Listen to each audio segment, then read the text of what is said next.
There's a jersey hanging in the Chicago Sky locker room right now that broke the internet. Number 5. Rickea Jackson's name stitched across the back. A completely normal piece of athletic equipment that somehow detonated one of the most unhinged fan meltdowns women's basketball has ever witnessed. We're talking full-scale social media warfare. Demands to retire the number. Accusations of disrespect hurled at a franchise whose only crime was letting a player wear her college number. And before you assume this is just a few loud voices online, before you write this off as typical sports Twitter noise, stick around. Because what's actually happening here goes way deeper than a jersey number. This is about delusion, entitlement, and a fan base that's completely lost touch with reality. And by the time we're done, you'll understand exactly why this controversy reveals something broken about modern sports fandom. On YouTube. Now, you may be like, what are we looking at here, Rhodes? We're looking at the Rickea Jackson number 5 Chicago Sky jersey. Guys, can I tell you, we've got Angel Reese fans that are mad because Rickea Jackson. The moment that jersey image dropped online, something inside a very specific corner of the internet completely snapped. Not just pushback, a full eruption. Comments flooded in calling the Chicago Sky franchise horrible. Fans demanded the organization show respect. People genuinely insisted Rickea Jackson should have chosen literally any other available number, as though the entire jersey pool existed specifically to protect Angel Reese's feelings after she'd already left the building. One comment read, "Retire 5. She might come back as soon as Sloot leaves." Someone typed that publicly and felt completely justified doing it. Another response, and this one truly captures the energy of the moment, said, "This be disrespectful, the slow, not even grammatically complete. Just raw, unfiltered emotional breakdown, converted into text and fired directly at the internet with zero hesitation." Someone else called the whole thing diabolical. Like the Chicago Sky front office gathered in a secret room, rubbed their hands together, and decided that the most sinister move they could possibly make was assigning a jersey number to their newly drafted player. Another comment demanded Rickea should have picked differently, respectfully, out of respect for Angel and the greatness she accomplished for that franchise. The greatness for that franchise. End quote. We'll be coming back to that specific claim very shortly with some actual numbers attached to it. But first, the single most important fact in this entire controversy. The one piece of context that makes every single one of those comments collapse instantly. Rickea Jackson didn't choose number 5 to send a message. She didn't select it to provoke anyone, disrespect anyone, or make some calculated statement about Angel Reese's departure from Chicago. She chose it because it's her number.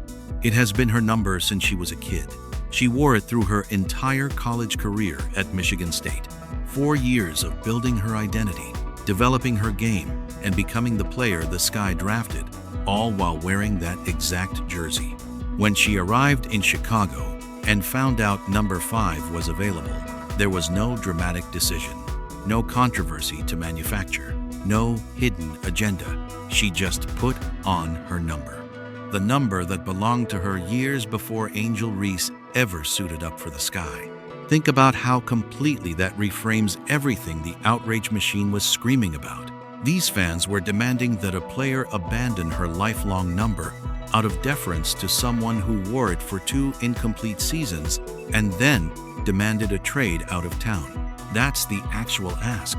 That's the position they're defending with complete confidence. One commenter cut straight through all the noise and said it plainly. Rickea has been wearing 5 since she was a kid, and the people losing their minds over this never watched basketball until they started opposing Caitlin Clark, so they simply don't know that. Blunt? Yes. Accurate? Completely. But while the internet melted down over digits on a jersey, Chicago was making moves that actually matter. Forget the noise for a moment and look at what the Sky are actually doing.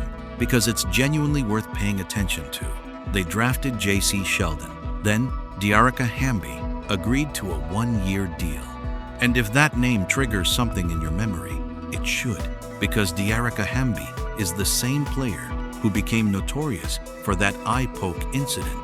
The one that had people online half-seriously suggesting Caitlin Clark needs to start wearing protective goggles every time she steps on the court. Someone in the comments captured it perfectly. Freddy Krueger herself just signed up to guard Clark a minimum of 4 times next season. That's not just a colorful nickname. It reflects something real about how the Chicago roster is being constructed. Physical, aggressive, defensively disruptive, at a level that's going to make the Sky genuinely uncomfortable to play against night after night. They also added Natasha Carrington, another piece built specifically around defensive intensity and disruption. Online speculation has started calling this roster a Caitlin Clark hit squad. And while that's obviously not the official team philosophy, the optics aren't exactly subtle either.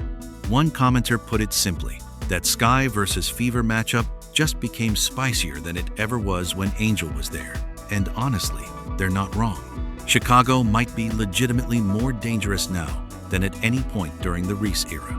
But to understand why that matters, you first need to understand what the Reese era actually produced on the court. 2 seasons. That's the full extent of Angel Reese's time with the Chicago Sky. 2 seasons, neither one of which she completed. In 2024, she played 34 games before a wrist injury ended her year early. The team finished 13-27. The season before that, they went 18-22. Combined record across her entire tenure, roughly 31 wins and 49 losses. No championship, no finals appearance, no deep playoff run, a first-round exit, 2 losing records, and an eventual trade demand. Now, with that information sitting right in front of you, someone needs to explain with a straight face and complete sentences why any of that warrants a retired jersey. Michael Jordan's 23 is retired because he won 6 championships in Chicago. Kobe's 8-24 are retired because he defined the Lakers for 2 decades. Magic's 32 is retired because he changed the entire franchise. These aren't participation trophies. They represent careers so significant that putting those numbers on another player would genuinely feel wrong. Angel Reese wearing number 5 for 34 games on a losing team and then requesting out doesn't belong anywhere near that conversation. One commenter nailed it with surgical precision. You're supposed to retire a number for a player that was there 2 years and didn't finish either year? That's the whole argument. That's the reality check this fan base desperately needs and consistently refuses to accept. And while they're still processing that, the rest of the league kept moving. While the jersey controversy consumed every available corner of social media, genuinely significant basketball news was quietly dropping and getting completely buried under the noise. Natasha Howard signed with the Minnesota Lynx. 2 years, $1.4 million per ESPN. And if you follow Indiana Fever basketball at any level, you already know exactly what that announcement meant to that fan base. Relief. The kind of deep exhale into your couch relief that only comes from watching a recurring problem officially become someone else's recurring problem. Because Natasha Howard is a player with real ability and genuine moments of brilliance, but there was a specific pattern last season that quietly drove Fever fans toward the edge of their collective sanity. She'd pull down a rebound, push into transition, and then, instead of distributing to an actual ball handler, she'd just run it herself. A power forward, dribbling through traffic, trying to create offense from the perimeter, while guards stood watching and Fever fans slowly questioned every decision that led them to this moment. It became a painful running joke, and now it's Minnesota's painful running joke. The Lynx inherited both the genuine talent and the occasionally maddening decision-making, and Indiana gets to move forward without that particular source of frustration appearing 4 times a season. Every Fever fan celebrating online wasn't being disrespectful. They were just being honest about what watching Natasha Howard run point sometimes looked like. And now, that chapter is fully closed. Here's a challenge. Simple, direct, and completely open. Name one player in WNBA history who had their jersey retired after 2 incomplete seasons on a team that never won a championship. One name, one precedent, one single example of a franchise making that decision under those circumstances. You can't. Because it has never happened. Because jersey retirements are protected by standards that exist specifically to preserve their meaning.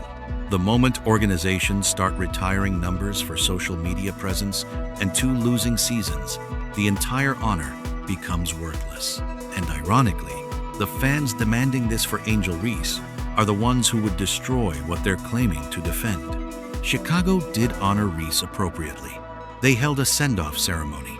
They acknowledged her contributions publicly. End quote. They reportedly organized a homecoming event at LSU. Attendance concerns aside, the gesture was made.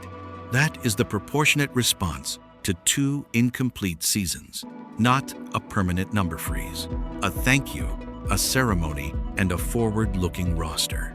The organizations that retire numbers do it because the alternative feels genuinely wrong. Because putting 23 on another Bull or 8 on another Laker would feel like a violation of something real. That feeling comes from years of sustained greatness, from championships, from careers that fundamentally altered what those franchises meant. 34 games and a wrist injury don't create that feeling, and no amount of social media pressure changes the standard. Chicago made the right call, and the backlash only proves they were right to make it. Let's be completely honest about something, because dancing around it doesn't help anyone understand what actually happened here. The Angel Reese fanbase, the self-described aunties and unks, did not form around genuine love for the Chicago Sky. They didn't come together over a deep appreciation for Reese's game, her development, or her journey as a basketball player. The foundation that actually built this community was opposition to Caitlin Clark. That's where this started. Clark entered the WNBA with historic visibility and enormous support, and in response, a section of the internet rallied around Reese specifically as the anti-Clark. Not because they'd been studying her game since LSU, not because they had any particular connection to Chicago basketball, because they needed a symbol to root for against the player they decided to oppose. When you build a fan identity on opposition rather than genuine appreciation, the consequences are predictable. You don't learn the sport. You don't study the history or the standards. You defend your chosen symbol at all costs, regardless of how disconnected from reality the position becomes. That's how someone demands a jersey retirement for 34 games. That's how a normal roster decision becomes diabolical. And the moment Reese left Chicago, the fake support evaporated instantly.